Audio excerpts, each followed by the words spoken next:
If you like this video, please give it a thumbs up, comment, and subscribe to my YouTube channel, as well as follow me and subscribe to me on all my other social media platforms.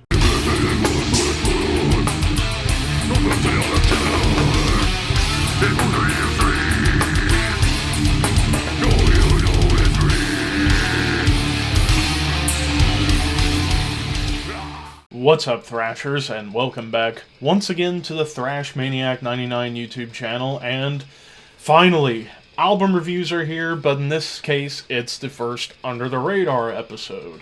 Figured, since January is typically a slow month to start out the year in terms of music, how about we kick things off with an Under the Radar episode? And this time, and of course, just as a reminder, from now on, for Under the Radar, I'm only doing 3 albums per episode, so unfortunately, some sacrifices are going to have to be made in order to get through as much as I want to talk about.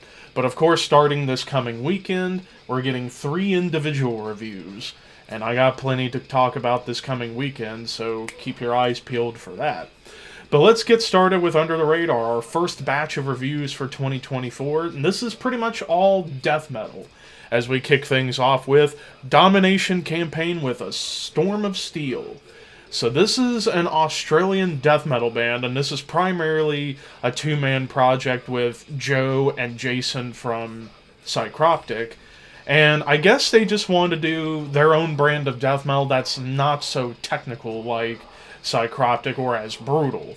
Whereas here, you get some hallmarks of death metal, like some D-beat stuff, some double time stomps to kind of give it a little bit of like a bolt thrower vibe. There's some cool tremolo riffs that come on here. Who would have thought Jason, who was primarily the frontman of SPECTRIX, is such a hell of a guitarist and bassist? Like, he is playing his ass off when it comes to the instruments. There's some solid groove on here. Occasional dissonance and triplet chugging and breakdowns, but as far as my problems with this album, I feel the production is way too clean for my taste. Like, there's not enough grit to it to really kind of bring me in. Like, especially the drum production. The drum production, way too clean, way too processed. It sounds like electronic drums, even though I know they're not, and Joe's playing his ass off, but just the sound of them I don't like. And then Jason's vocals, a lot different than what you would hear him do in SPECTRIX, where he's doing low roars and stuff. Here is mostly, dare I say, these are metalcore vocals. Like metalcore, hardcore, screaming vocals. Not really death metal at all. And the vocals is what killed me on this album. And that's no disrespect to Jason. I've heard his stuff in SPECTRIX. He's really good when he does the low growls. But these metalcore type screams, I can't really get into it. And for those reasons, I give this 2.5 out of 5. So yeah, this is also the start of the new rating system. Instead of out of 10, I'm going to do them by star rating out of 5. And this is a 2.5. It's okay. Not quite for me, though. But now moving on to the next album, which is Iron Front with Hooked. So this is the second album from this California-based death metal band, but I'm going to go ahead and say it, this is flat out slam death metal. Like, this is like a hybrid of brutal death metal, slam death metal, and hardcore, all mashed together. Like, I appreciate the raw, gritty production, especially compared to the Domination Campaign album, but the drums sound horrible on this album, especially the damn snare. It sounds small and ringy, like a very tiny piccolo snare drum. That's pretty much what it sounds like, and it's bad. The drum sound on this album is horrible. But I do like some of the slam breakdowns that come up here and there, and some of the triplet chugs. But I will say a lot of these chugs and a lot of these riffs felt super generic. Like, there wasn't life being showcased on this album. The vocals aren't bad. I do like low guttural vocals, and I don't mind pig squeals, but even this was kind of too much for me. Although, couple of redeeming qualities. I love the bass tone on this album. It's very grisly, kind of harkens back to Repulsion and Mortician a little bit.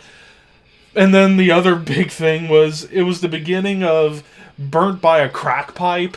You start off with a sample from Family Guy of Peter and Brian. Peter, what are you doing? Crack. What the fuck? Like, that made me laugh. So I'll give it an extra star based on that. But other than that, this album just did not grab me at all. And I'm gonna give this 2 out of 5. Nothing really redeemable other than the bass tone and a Family Guy sample. Other than that, it's just generic slamming death metal that I'm not super into. And then finally, we get to Engulf with The Dying Planet Weeps. So this is the, I guess, long-awaited debut album from this one-man New Jersey death metal project. Hal, he's pulling off all the stops with this one, doing pretty much everything himself except for drums. It's drum machine, but it sounds good. And typically I bitch about drum machines, but they actually sound like real drums, which is really cool. So he found the perfect drum program that sounds realistic. But man, the bass tone, sometimes the bass tone gets a little bit odd in spots on some of these songs, but overall it is a nice tone and a very solid mix. It's raw, gritty, but yet audible. I get some awesome technicality on here, and even some dissonance and like clean guitars that kind of made me think of bands like Ulcerate, for example. But there's plenty of like dissonance that feel like Immolation, but there's a lot of Morbid Angel on here, which I really like too. Tasteful leads whenever solos pop up, especially on the final track. I was like, man, this guy knows how to play his guitar very well, not just in the riffs, but in the leads. But overall, this was easily the best out of the 3. I'm going to give this a 3.5.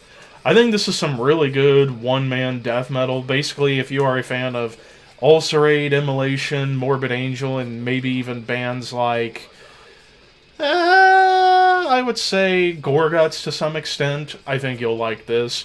Also forgot to mention, the vocals Hal's doing sound straight up like John Tardy, which is really cool. But anyways, that does it for Under the Radar this week. What was your favorite album out of these 3? Let me know your thoughts in the comments below. And of course, if you want to listen to these albums, they're in the description box. But until next time, keep your horns high and your dreams wet.